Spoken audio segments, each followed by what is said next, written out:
जय हिंद दोस्तों।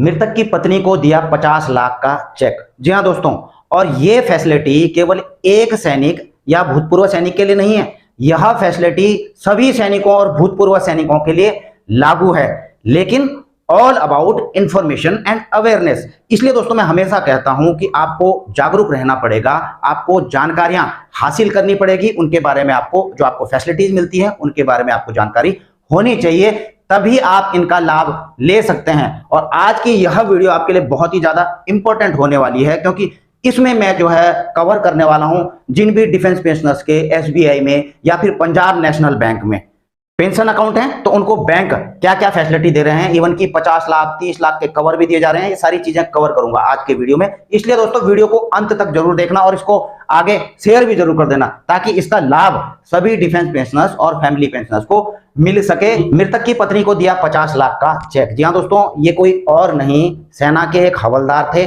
जिनकी दुर्घटना के कारण मृत्यु हो गई थी। और जैसा कि आपको पता ही है कि जिस प्रकार से एसबीआई में डीएसपी अकाउंट होता है, उसमें इंश्योरेंस का लाभ दिया जाता है, चाहे वो सैनिक सेवारत हो या फिर पेंशन भोगी या भूतपूर्व सैनिक हो, तो उनको भी कुछ लाभ दिया जाता है। उसके बारे में मैं आपको आगे बताऊंगा। उसी प्रकार से जो है पंजाब नेशनल बैंक में भी जिनका सैलरी या पेंशन अकाउंट होता है, तो वहां पर भी काफी फायदे होते हैं। पहला फायदा तो दोस्तों आप देख ही रहे हैं कि इन हवलदार जी की जो है मृत्यु हो चुकी थी, हवलदार स्वर्गीय जितेंद्र कुमार जी का खाता पीएनबी में पीएनबी रक्षक योजना के तहत जो है इनका खाता था। इनका दुर्घटना में मृत्यु हुई और इनकी पत्नी को जो है पंजाब नेशनल बैंक ने जो बीमा कवर दिया जाता है 50 लाख रुपए का, उसका इन्होंने जो है एक चेक प्रदान किया। इसलिए दोस्तों मैं कहता हूं जानकारी रखिए, और आपको मैं इसके बारे में थोड़ा विस्तृत जानकारी देता हूं।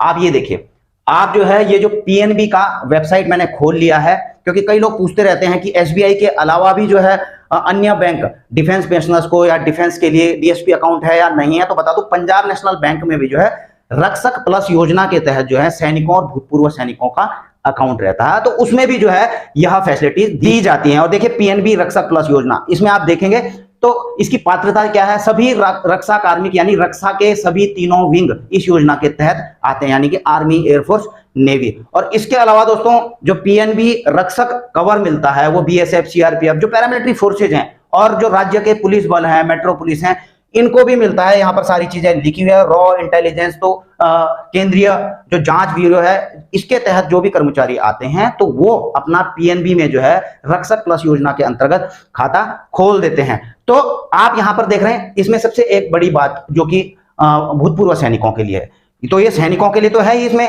लेकिन भूतपूर्व सैनिकों के लिए आप देख रहे हो तीसरे नंबर पैरा में कि पीएनबी रक्षक प्लस योजना का लाभ उन सभी पेंशन भोगियों को भी दिया जाता है जो पीएनबी शाखाओं के माध्यम से अपनी पेंशन निकालना चुनते हैं। तो दोस्तों सभी पेंशनर को भी इसमें वो लाभ दिए जाएंगे जो कि पीएनबी रक्षक प्लस योजना के तहत दिए जाते हैं। इसमें एक महत्वपूर्ण चीज मैं थोड़ा बाद में कवर करूंगा, लेकिन इसमें क्या क्या दिया जाता है आप देख रहे हैं। 50 लाख रुपए का व्यक्तिगत दुर्घटना मृत्यु कवर, तो 50 लाख रुपए का एक्सीडेंटल डेथ कवर दिया जाता है पीएनबी की तरफ से, अगर आपने अपना अकाउंट पीएनबी रक्षक प्लस के तहत खोला हुआ है। ठीक है, हवाई दुर्घटना 1 करोड़ रुपए, इसके बाद जो है व्यक्तिगत दुर्घटना अस्थायी कुल विकलांगता 50 लाख रुपए का कवर। ठीक है, तो इसमें ये चीजें हैं, और इसके अलावा जो है कई चीजें हैं जिनमें जो है उनको शुल्क नहीं देना पड़ता, कैश हैंडलिंग चार्जेस नहीं देने पड़ते हैं, ओडी की उनको फैसिलिटी दी जाती है। ठीक है, जो लोन है उनमें भी उनको छूट दी जाती है। जब लॉकर वो लेते हैं तो उसमें भी जो है 3 साल तक केवल 25% जो है वार्षिक जो रखरखाव एएमसी है वो माफ किया जाता है। जो आपको लॉकर रेंट पड़ता है उसमें 25% जो है कम आपको पे करना पड़ता है। और इसके अलावा भी जो है अन्य वित्तीय सहायता आप जो है पीएनबी की साइट में जाकर के देख सकते हैं। लेकिन जो मैं आपको बता रहा था, इसमें एक महत्वपूर्ण चीज यह भी लिखी हुई है कि और पेंशन सीपीपीसी के माध्यम से जमा की जाती है, यानी हमारे बैंक के माध्यम से संसाधित और जमा की जाती है। जिन खातों में पेंशन चेक एनईएफटी आरटीजीएस के माध्यम से प्राप्त होती है उन्हें योजना के अंतर्गत कवर नहीं किया जाता। अब देखिए, जब ये योजना पेंशन भोगियों के लिए लागू की थी पीएनबी ने, तो उस समय जो है बैंकों से पेंशन ले रहे थे जो डिफेंस पेंशनर्स हैं। लेकिन अब क्या है, अब जो है जो डिफेंस पेंशनर्स हैं उनका माइग्रेशन, जो पेंशन माइग्रेशन है स्पर्श पोर्टल पर हो रहा है, और वहां से जो है जो उनकी पेंशन आती है वो एनईएफटी के माध्यम से आती है। तो क्या अगर जो है अब जिनका स्पर्श में माइग्रेशन हो चुका है, तो क्या अब उनको ये फैसिलिटी नहीं मिलेगी? तो देखिए दोस्तों, कुछ टर्म्स एंड कंडीशन है। जैसे कि मैंने आपको बताया कि ये चीजें पहले थी जब जो आपका माइग्रेशन नहीं हुआ था।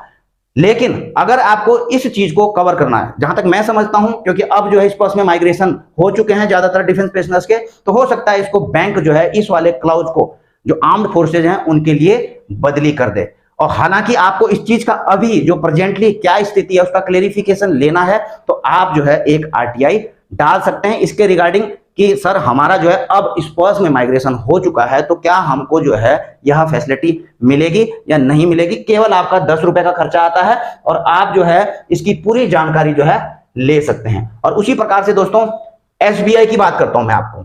एसबीआई में दोस्तों आजकल जो है एक ये आरटीआई की कॉपी जो है बहुत ज्यादा सर्कुलेट हो रही है डिफेंस पेंशनर्स के ग्रुप में। मैंने जो फेसबुक में भी इसको देखा है, व्हाट्सएप ग्रुपों में भी इसे देखा है।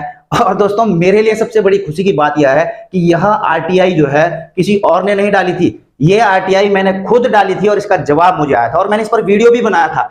आप देख रहे हैं, personal accidental insurance death cover of 30 lakh for defence या डीएसपी पेंशनर, जिनको डीएसपी अकाउंट है जिनका एसबीआई में, वो पेंशनर को जो है 30 लाख रुपए तक का जो है इंश्योरेंस मिलता है डेथ कवर पर, ठीक है, लेकिन केवल डेथ कवर पर। तो ये जो आरटीआई दोस्तों मेरे द्वारा डाली गई थी और इसका जवाब मुझे मिला था, ठीक है। और ये हर साल जो है रिन्यू भी होता है, आप यहाँ पर डेट भी देख रहे हैं, तो हर साल रिन्यू होते रहते हैं। उसी के अकॉर्डिंग जो है इसमें कुछ बदलाव भी हो सकते हैं। टर्म्स एंड कंडीशन दोस्तों हर बैंक में थोड़ा बहुत अलग रह सकता है, लेकिन डिफेंस पेंशनर्स के लिए भी इंश्योरेंस कवर दे रखे हैं बैंकों ने। इसलिए आप ऐसा मत समझना कि केवल एक ही बैंक में, अन्य बैंकों में भी कुछ ना कुछ फैसिलिटी है। आप बैंक में जाकर के इसको पता कर सकते हैं। वहां पर आपको लगता है कि आपको संतोषजनक जवाब नहीं मिला है, तो आप एक बैंक के लिए जो है आरटीआई भी डाल सकते हैं। तो ये देखिए, अब मैं आपको बताऊंगा दोस्तों पेंशनर के लिए, पेंशन भोगों के लिए जिनका एसबीआई में, स्टेट बैंक में जो है खाता है, वो तो मैंने आपको दिखाई दिया है। लेकिन जो है एसबीआई ने अपनी वेबसाइट में भी इसे मेंशन किया हुआ है कि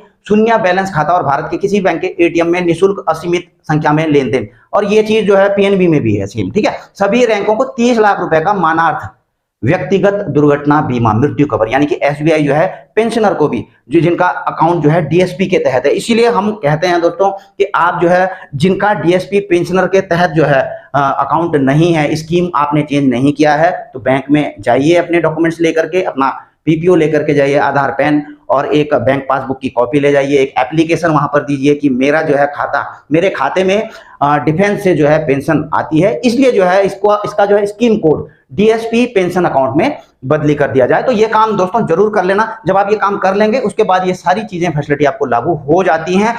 उसी प्रकार से आप बैंक में, एसबीआई में देख रहे हैं, कार ऋण पर प्रोसेसिंग फीस, वार्षिक लॉकर किराए में 25%। तो जैसा कि मैंने आपको बताया है कि अलग अलग बैंकों में, आपके अन्य बैंकों में भी है, एचडीएफसी में है, कैनरा बैंक में, आप वहां पर जाकर भी पता कर सकते हैं अगर आपका वहां पर खाता है कि आपको बैंक क्या फैसिलिटी दे रहा है। तो आज मैंने जो आपको एसबीआई और पीएनबी के बारे में मोटा मोटा बताया है कि यहाँ पर इंश्योरेंस कवर आपके लिए हैं, इनके अपने अपने टर्म्स एंड कंडीशंस हैं, उसके अकॉर्डिंग जो है आप इसके लिए पात्र हैं। तो दोस्तों मुझे लगता है कि आज की वीडियो में आपको कुछ महत्वपूर्ण जानकारियां जरूर मिली होंगी। इसी के साथ अपनी वीडियो यहीं पर समाप्त करता हूं। कृपया आप जो है वीडियो को लाइक और शेयर जरूर कर देना, और आप अगर चैनल में नए हैं तो चैनल को सब्सक्राइब करके बेल आइकन का घंटा दबा सकते हैं। यहीं पर वीडियो समाप्त करता हूं। जल्द मिलेंगे नई वीडियो में नई जानकारी के साथ। जय हिंद, वंदे मातरम।